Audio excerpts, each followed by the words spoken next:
Cher public, nous vous invitons à prendre place confortablement et à fermer la sonnerie de votre téléphone cellulaire. En cas d'incident, veuillez repérer les sorties de secours les plus près de vous. Bon divertissement. 1, 2, 1, 2. OK, c'est bon, on peut y aller. Sophie Durocher. Elle met en scène les arts, la culture et la société. Une représentation pas comme les autres. Sophie Durocher.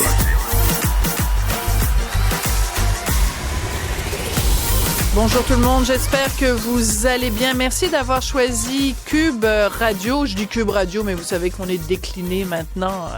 Il y a juste à peu près sur la Lune qu'on n'est pas diffusé. Donc, que vous nous écoutiez à la radio 99,5 FM ou que vous nous suiviez sur le web ou que vous nous regardiez à la télé. Bonjour, bon lundi et bon début de semaine. En fin de semaine, justement, j'ai été complètement chavirée quand j'ai vu les images qui ont été partagées sur les médias sociaux par Guy Bolduc, ce Québécois, ce beauceron qui habite maintenant en Espagne depuis plusieurs années. C'était des images d'apocalypse. Il est allé voir sur place à quoi ressemblaient les dégâts causés par les inondations récentes en Espagne. Guy Bolduc qui nous fait la très grande gentillesse d'être en direct de Valence, en Espagne. Bonjour, Monsieur Bolduc. Bonjour, Monsieur Bolduc. Vous ne m'entendez pas pour l'instant? Je n'entends pas, malheureusement. Moi, je vous entends. Ce n'est pas de retour. Ah, bon, alors je demande à mes collègues peut-être de vérifier ce qui peut se passer de votre côté, Monsieur Bolduc, mais en attendant qu'on vous appelle au téléphone, je veux rappeler simplement pour situer tout le monde qui est Guy Bolduc, donc ex-animateur, journaliste sportif, qui a quitté en pleine pandémie pour aller s'installer en Espagne, entre autres parce que sa fille Roxane a signé en soccer pro, elle joue pour l'équipe CF Valencia. Et vous vous souvenez de lui, il a été aussi animateur à un moment donné de l'émission du matin à LCN. Bref, Guy Bolduc qui témoigne depuis plusieurs jours maintenant de ces terribles inondations en Espagne, en particulier à Valence où il est établi. Et donc, en fin de semaine, il a montré des images qu'il a filmées avec son fils où il se promène dans des rues complètement dévastées. Donc, Monsieur Bolduc, je pense que maintenant, on a pu rétablir le contact. Comment allez-vous? Il y a toujours des plans B dans la vie. Voilà, exactement. Donc, Monsieur Bolduc, d'abord, hola, ¿qué tal? Muy bien, ¿y tú? Ben, pas trop mal, pas trop mal. Donc, vous avez tourné en fin de semaine des images vraiment d'apocalypse. Décrivez-nous un peu les scènes que vous avez pu voir de vos yeux voir dans les rues d'Espagne suite aux inondations, à la suite des inondations. Je veux préciser tout de suite que moi, je demeure à peu près à 10 minutes de la zone où c'est vraiment sinistré au maximum. Parce que ici, il faut comprendre, pour ceux qui connaissent peut-être Valencia, il y a le Turia, qui est en fait la rivière Turia, qui a été déviée à l'époque. Et puis, il y a comme un rempart de protection qui a sauvé la ville lors des derniers jours.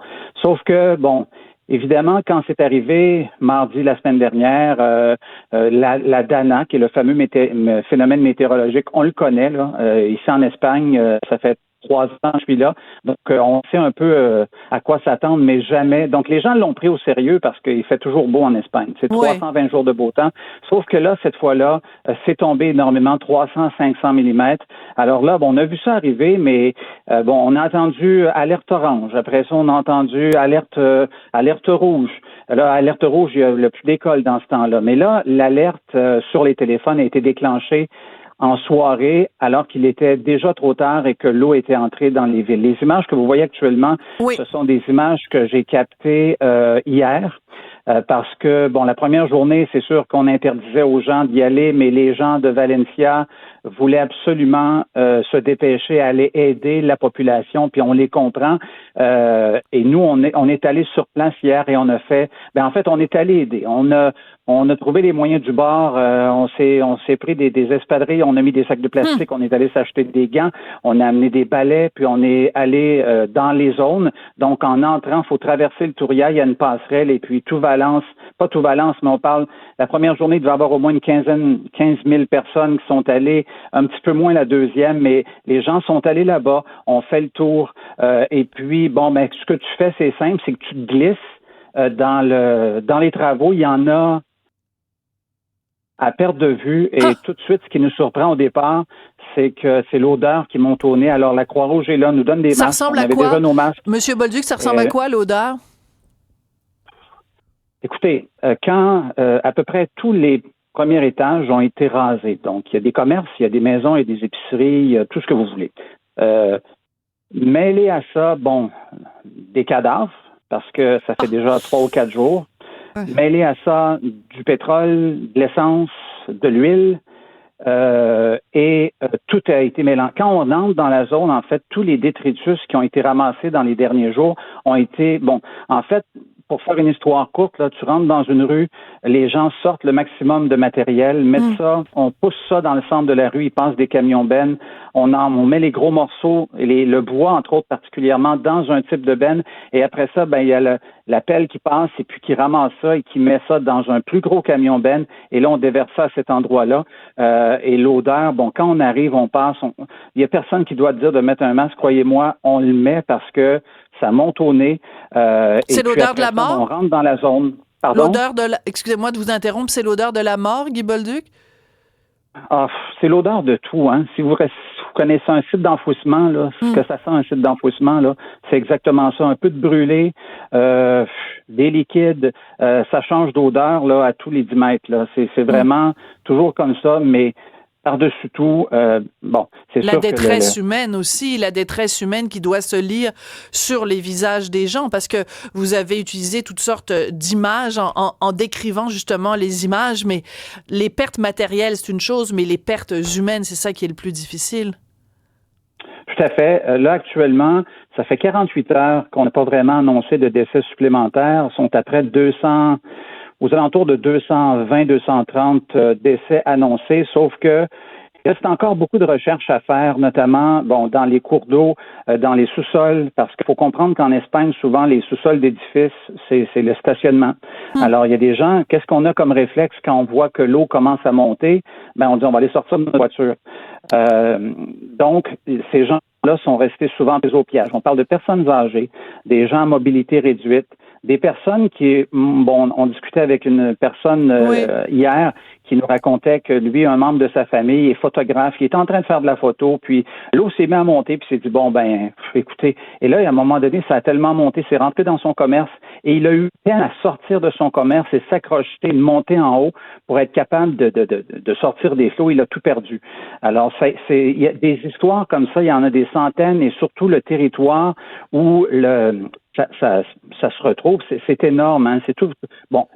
Valencia, le centre n'a pas été touché, la ville historique n'a pas été touchée, mais du parti sud-ouest, c'est vraiment là que l'eau, elle est partie, elle s'est envenue directement vers la mer, hein, la Méditerranée, et sur son passage, la rapidité à laquelle l'eau est arrivée, ça a tout rasé. Mais on parle d'eau, mais on parle aussi de multitude de couches de boue, des branches, toute cochonnerie qui traînait s'est passée. Puis hier, on marchait, puis on s'en allait sur le site, puis on en avait...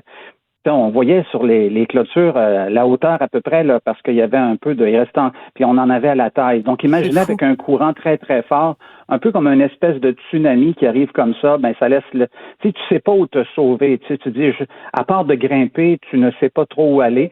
Et puis, ceux qui n'ont pas été capables de grimper, malheureusement, des gens qui sont disparus. Il y a beaucoup de gens actuellement qui réclament de l'aide parce qu'ils retrouvent pas, les humains, bien sûr, les membres de famille, mais aussi les Espagnols ont beaucoup d'animaux, les animaux de compagnie.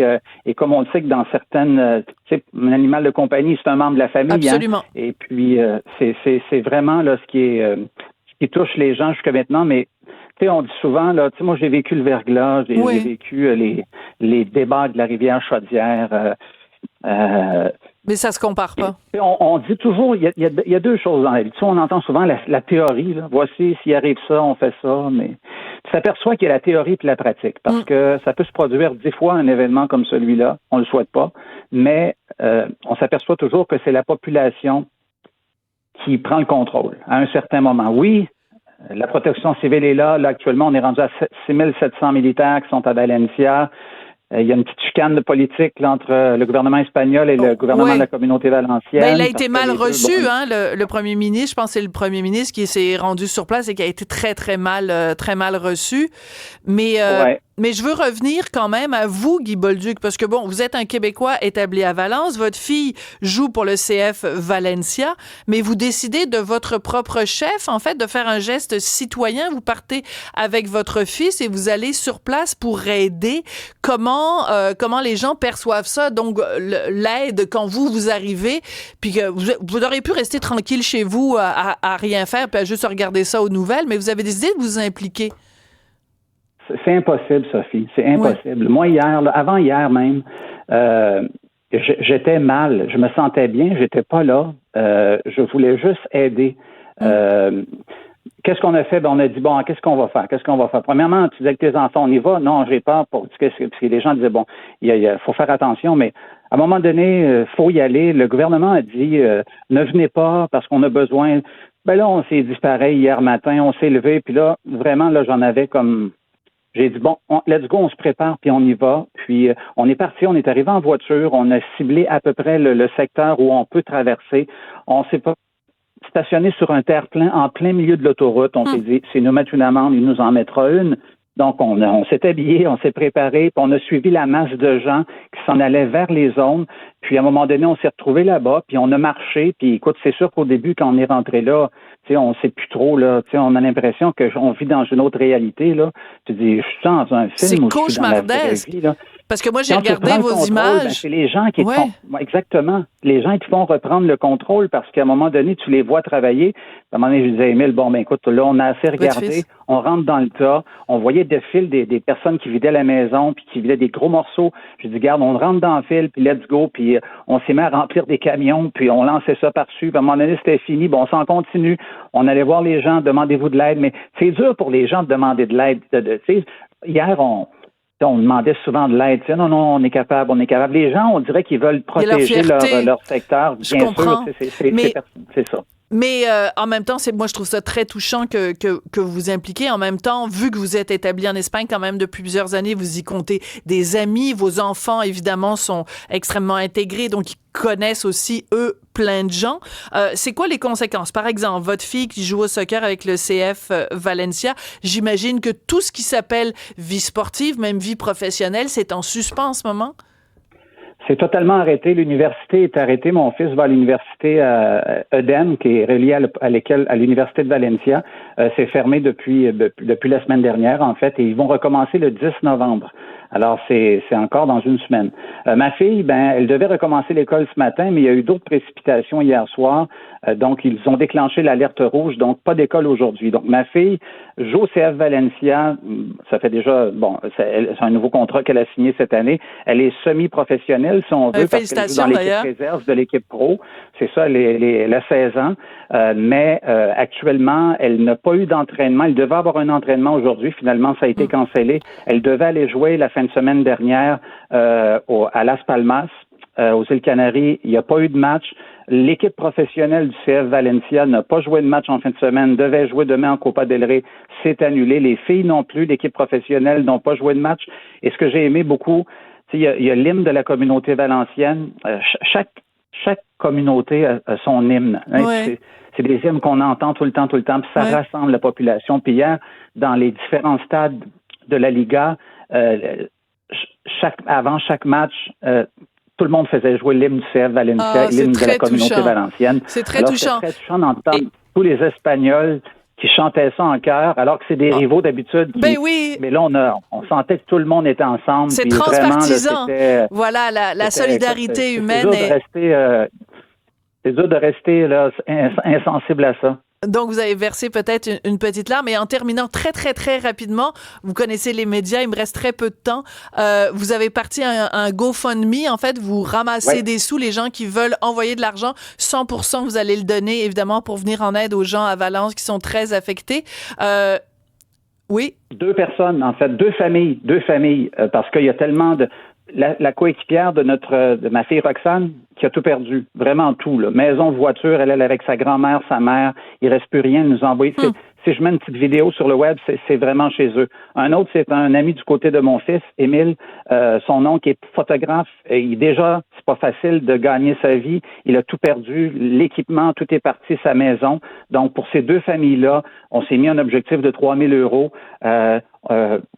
On veut leur séparer ça moitié-moitié, puis tiens, ça va aider à peut-être acheter des électros, laveuses, sécheuses, ou je ne sais pas, ils feront ce qu'ils veulent avec ça, mais c'est notre façon, nous, on profite du web pour ça, puis de la solidarité. Voilà. Muchísimas gracias. Merci beaucoup, Guy Bolduc. Et puis, bon courage à tous les gens de Valence et aux survivants.